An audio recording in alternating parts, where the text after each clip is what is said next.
So I guess I'll start. Japan, at least the part of Japan I was in, it's really hot during the summer, cold during the winter, really humid. And there's lots of people there. It's a big city, the entire mission. Most people work 5, 6 days a week. They're really hard workers, really kind people as well. Most people ride trains everywhere they go because it's kind of hard to drive a car in the city, and a lot of people don't have licenses. So they're really genuine people, though, really kind to even missionaries. Never had a problem with anyone. Really nice group of people. As far as day-to-day life goes, they don't live like Americans do. We have lots of space. We drive our cars. We have huge roads and big houses. A lot of them live in apartments, kind of stacked on top of each other. So they're pretty humble people as well. I didn't have a whole lot of pride. Didn't see a lot of pride in them. They're proud of what they do, and they do what they do right, if that makes sense. They want to work hard, and they want to make sure everything's done correctly. With that said, there's also a deep cultural background in Japan. The cool thing about Tokyo area is that they have the new side. They have like the city and all the technology and the trains and all that fancy stuff you see on TV. And then they have the historic background as well. They have like Japanese women that will wear kimonos, and they've got festivals that celebrate some of the cultural beliefs and the rich history they have there. So my areas were spread up between a few prefectures. I was actually in Tokyo, Saitama, and Kanagawa. The only one I didn't go to is Yamanashi. So my areas were spread up. As far as like crime and safety goes in Japan, it's a really safe country. They don't have a high crime rate at all. I think it's actually currently rated, it has the lowest murder rate in the world, I think. I've actually had an experience. I lost my wallet in Japan. I just took out all of my missionary money, my MSF for the month, and I had like $300 in there, or the equivalent of $300. And I lost it all. But someone just found it and took it to a store. Like, usually they won't even pick up something if it's lost. They just don't touch it, and they wait for whoever lost it to come back and find it themselves. You'll see it on trains sometimes. People leave their phones, but no one touches the phone. It sits on the seat until like the train reaches its last stop, and then a conductor will come through and pick it up. So around here, like, food's a little cheap. In Japan, it's pretty expensive. Shopping, it's kind of a market. Most places I shopped are like a market style, but they also have regular grocery stores as well. Really good bakeries too. Whenever you go into a store, there's usually a bakery there that has awesome bread. Shopping's a little bit more expensive. The food is usually smaller portioned, and it costs more than we would expect here. But that's just kind of how it is.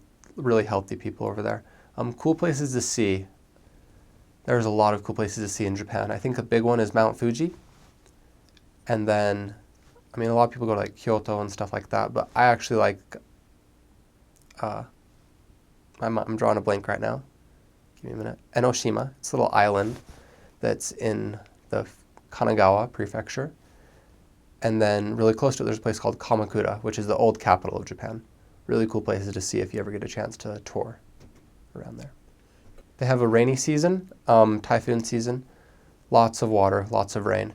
And then during the summer, it's pretty hot. When it rains, it's really it's just rainy weather, really moist. And then during the winter, it's humid and cold. So it kind of pierces you, gets inside your coat. But the weather's not extreme to the point where you can't do missionary work or can't enjoy it. It's not terrible weather conditions ever, unless there's a typhoon. So as a missionary, I didn't really get involved in government in Japan very much, so I don't know a whole lot about it. But during the election, there's cars. Elections run a long time in Japan, and there's cars that'll drive around with speakers on them, and they blast like propaganda. They talk about what their candidate supports, and it's really loud, and you can hear them running like all over the city all day. So during election season, you definitely know, who's running. You can't miss it. And then as far as schooling goes, they have school uniforms in Japan. Everyone's required to wear them. If you've ever seen like any renderings or like Japanese cartoons, you'll probably see the uniform that they're required to wear. Most boys wear like a suit with a red tie. Some private schools have different colors, but they wear a suit and a tie, and then girls wear skirts and tops. It's really formal looking clothing. And then, schools all run publicly, except for private schools. But just like the United States in that sense, it's like a public public year-end schools, the schools don't look the same as they do here. Just because the way Japan is set up, they don't have the luxury of having like lawns and grass and stuff like that. So you'll see like soccer fields at the school, but it's dirt instead of grass. And then they've got regular playground equipment, and all the kids are generally really well behaved. As far as work goes, like the work lifestyle of Japanese people, they have it pretty rough. They work really hard, most of them 6 days a week, 5-6 days a week, and they're usually gone from like early in the morning when it's dark to late at night when it's dark. Because a lot of people have to commute a few hours. I mean, on top of that, you have to commute a few hours to get to and from your place of work, just because you're taking trains and like you don't have a car that can drive back and forth.